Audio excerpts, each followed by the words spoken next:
I had a question for you.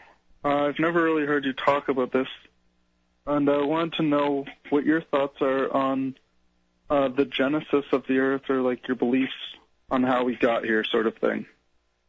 Well, to be honest with you, there's no point in even going into how we got here because no one's got any proof to show it. You're going into the realms of beliefs which encompass all religions and even the ones that don't think that they are religions.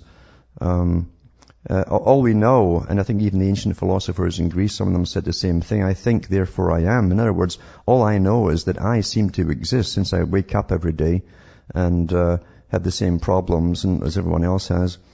That's all you can go by. How we got here, who knows? I do think that man is far, far older than we're told, especially intelligent man. I don't think, you take the whole Darwinian theory, there's a political reason for Darwin coming out, remember. And part of it was to destroy religion. He mentioned that himself. This would definitely be the nail in the coffin. And it's so that science could rise up to be the new priesthood. And that's what they use today is science in place of religion. And then they come up with their own belief system and that man suddenly became intelligent at a specific period on a Friday afternoon so many thousands of years ago at 4:30 and stuff like that. And that becomes a belief system without any real proof at all. And it doesn't matter how many fake jaws they put together, jaws of pigs with human skulls and stuff, and that's been exposed before, like Piltdown Man. They keep going along like global warming with the same chant.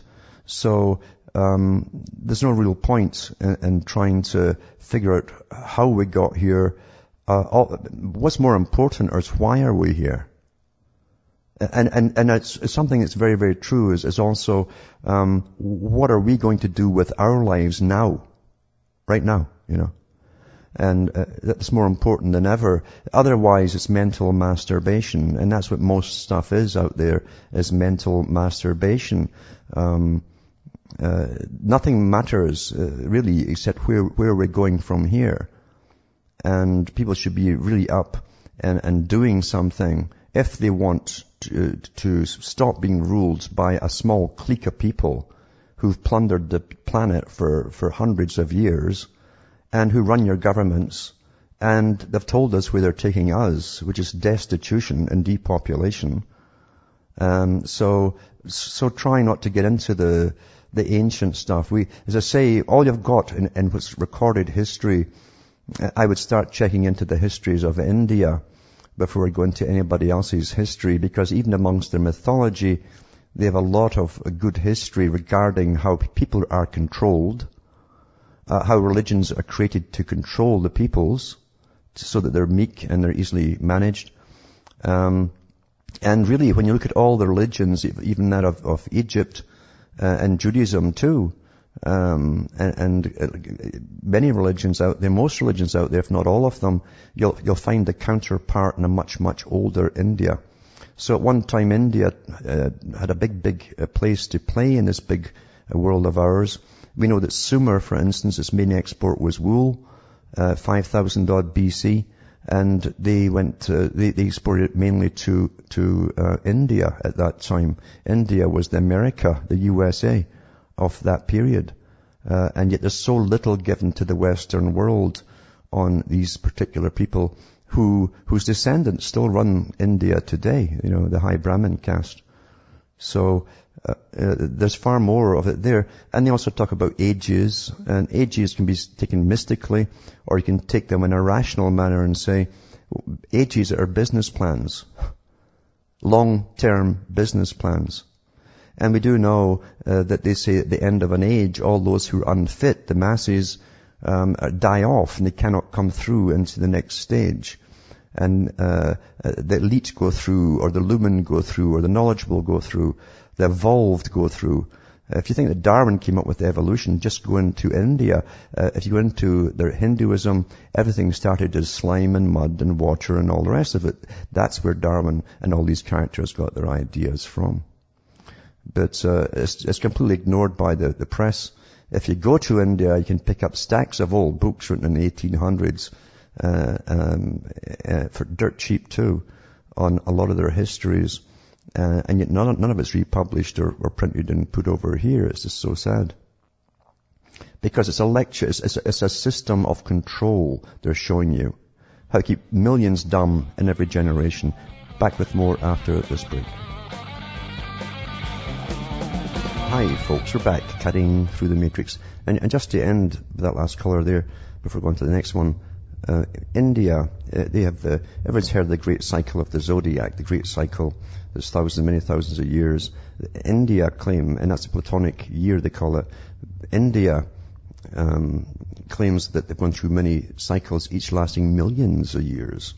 So it's an interesting paradox as we go through the different systems. But there's no doubt all the what people think is New Age comes from India, and everything that's been done today in the New Age movements all originated in India and a long, long time ago, and is recycled over and over again for thousands of years. They call it a perennial religion.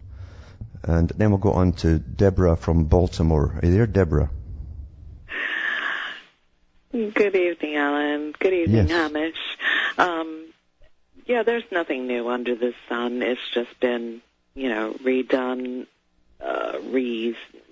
cycled, renamed. Mm-hmm. I find it so interesting. People want to go back hundreds or maybe even thousands of years, when really we've got a problem right here, right now, that we need to face. Yeah. And whether or not you want to go back hundreds or thousands of years really makes no difference. Yeah. Because it transpired then, and it's carried through, but it's always been. And now we're at that point.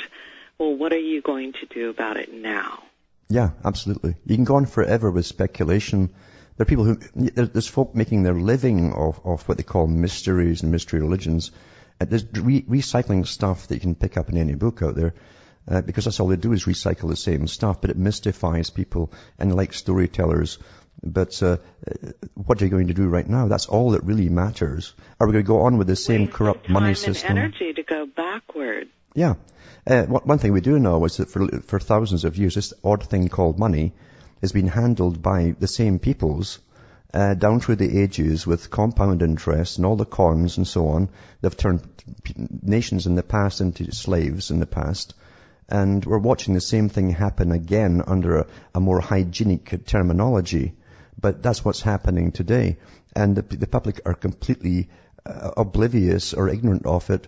And we've got to get a new form of money, which is not run and run by private peoples who end up also running governments and often participate in government. I mean, it's got to utterly change. And this debt nonsense has to be tossed out the window as well. Oh, totally. I completely agree there. I mean, in no more is it so right in your face as now. Oh, absolutely. Right in the open right now. And again, the public have been trained not to see it, or it's none of. They've been trained. Well, I don't look at that kind of stuff. It's above my head. These are specialists taking care of this for me.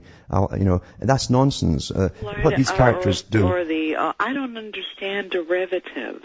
Yeah. Well, it's very clear what a derivative is. And I'm no freaking math genius, but I can explain on a layman's terms what all this fraud is. Of course it is. As most people can. But they shut down.